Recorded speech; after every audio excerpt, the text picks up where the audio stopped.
Welcome to Shopify Teardowns. Every episode, I pull a Shopify store from Review My Shopify. That's the subreddit where founders publicly post their stores and ask strangers to tear them apart. That takes guts and I respect it. So here's how this works.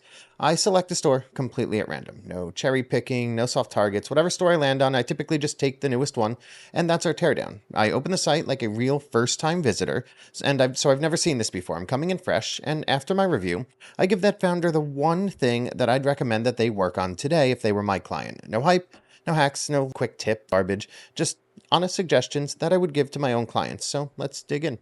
All right, we are on Review My Shopify. We are on new, so let's make sure we refresh. I'll take whatever the newest one is here.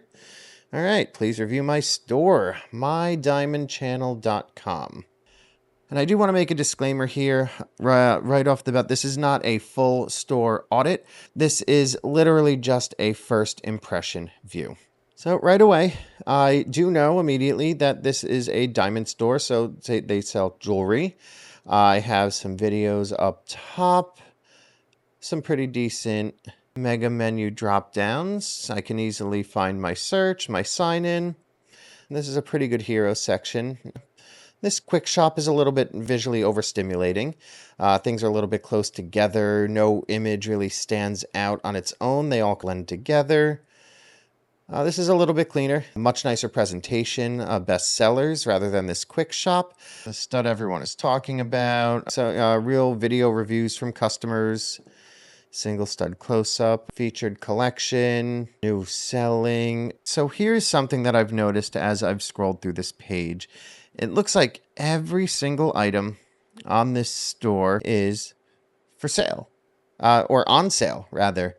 Not every single item here. So while I understand the concept of this, when every single item on your Shopify store or on your e-commerce store is marked down or on sale, it starts to give a bargain bin type of feel. So having a sale section where there's items that are marked down are great, or even showing a compare at price is great. But the way that this is represented is showing that everything, it's strike through. It looks like everything is 20% discount. It gives a bargain bin feel, which even at luxury $6,000 prices, it devalues the product in the consumer's head because everything's on sale. So if you could start at this sale price for every single item, it's probably worth even less than you're selling it for here. So I would definitely recommend fixing that. Quality reviewed. If you don't have actual images of the people doing the reviews, don't show this empty space. And I can't click or swipe. So these reviews, while they're great, it says verified. I don't know where they're reviewed from.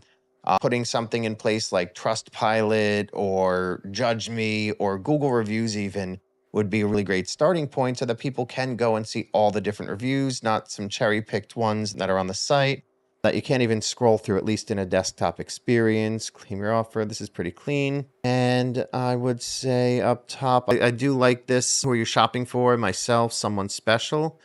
This is good. It does right away start by guiding the shopper through a journey. So this is a really great implementation. 5,000 happy customers. You have some trust signals. While you do want to guide them on this journey, this is what you want them to click on. I'd possibly make this section a little bit larger and maybe make these trust callouts a little bit larger because I didn't see these the first time. I didn't notice these till I scrolled back up. And if I was really a first-time shopper, by the time I got to the bottom of the page, I wouldn't really scroll back up to get here, so you might want to make this more prominent. Right away on the home page, the two big things that I would recommend looking through and fixing would be making this a little more bold and stand out. I like the guided journey, but it's not enough of an in-your-face thing that I understand that this is exactly where I should go next. I want to scroll past it and get rid of the bargain bin feel, maybe compared at pricing, and definitely not when you're showing collections. Just show the price. If someone is interested, they'll click in and they'll be able to see that compared at, but don't show everything as strike through. It gives a bargain bin feel. Let's continue down this. So I'll say I'm sure searching for earrings, lab-grown natural earrings, and it recommends a collection. So that's a pretty good shopper journey. So it helps them discover what they're looking for and get to know a little bit about what your store has. This particular collection has a single product. I would never recommend having collections that have single products in them. There's definitely some way to merge those together with something else. I did see filters, but again, in that particular collection, there was one product. So no matter what filter I pick, it's going to lead me to that same single product. So let's go this way. Let's just go to bestsellers. Here's a little bit more. Again, you can see right away that bargain bin feel. I do like that you could choose whether it's going to be, I guess, white gold or gold. So that's good. You give the customer the option. You do have the filters, rose gold. Let's see. Now, based on this, it also doesn't look like the filters are really working because as I click through, even as I click rings, the items aren't refreshing. So while the filters are great to help the shopper and guide them, if they don't work, they're useless and can cause a lot of unnecessary friction in the shopper's journey. Let's click into a product here. 119 reviews. See, this is much better. So if you're going to show reviews on the home page, you're going to want something that allows the client to click in and actually view a lot more and actually see all of the different reviews. If you could also give the option, yep, all right, highest ratings, lowest ratings. This is great. And this should also be represented on the homepage or anywhere that there are different reviews because you want them to see that these are real reviews from real customers. They're not just something made up in order to build fake trust. I have a couple of options that are not available. Typically, if these are items that are maybe temporarily out of stock, and they'll be back in stock soon, leave them here. Otherwise, if you have items that are basically never going to be in stock again, don't give the shopper the option to even see that they ever existed in the first place, because some people may specifically be waiting for this type of, when it comes back into stock, I'll check again later. So don't give them the option if it's not something that's going to be back in stock soon. Pushback, 1.5 carat. Yeah, I still can't click these options. So it doesn't look like they ever become available. This looks good. Have a good, decent gallery that gives me information that I'd be looking for if I were buying earrings.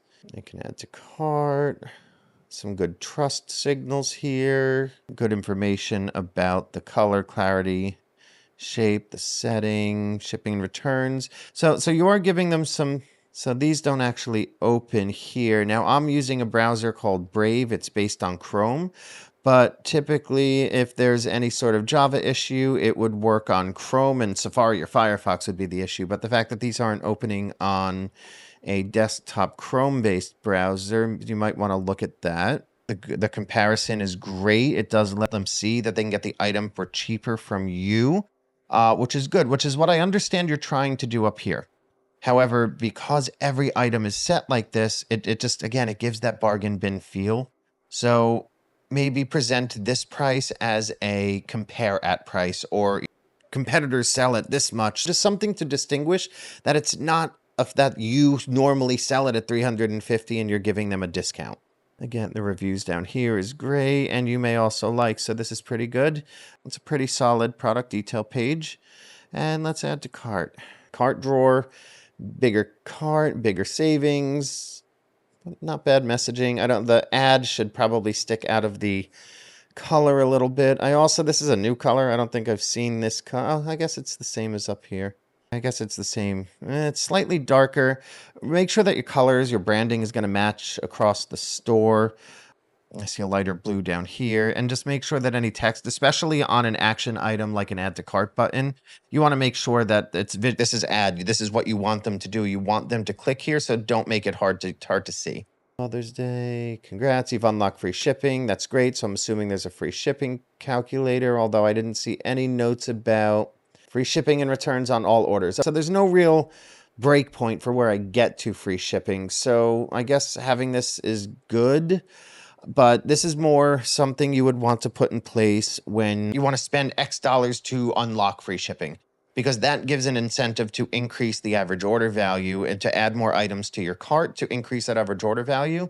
So just something you may want to consider as well. You offer Afterpay. That's great. I will say right here, the cart, while I do have items in my cart, it doesn't show me any sort of count. So I may think that my cart emptied out. So you might want to look into this as well. And let's move on into checkout. Do we have anything? Just standard default Shopify checkout. Again, I would look at maybe updating the colors, keep your branding consistent. It looks like you started doing that here. Just get this button to update to the same brand colors that you've used. So let's jump back here. So if this was one of my clients, the biggest recommendation that I would have is to get rid of the bargain bin. Because everything is on sale across the board throughout the store, it gives a bargain bin feel. And I know that's not what you're going for. I understand the concept, but psychologically, when everything is on sale, it looks like a Dollar General type of store or a closeout sale. So if this were my client, that would be my one big recommendation that you should do today. Thanks for watching. If you thought this was interesting, if you'd like to see more breakdowns, make sure that you like and subscribe. And if you'd like me to review your store, drop your URL down in the comments, and maybe your store will be on the next teardown.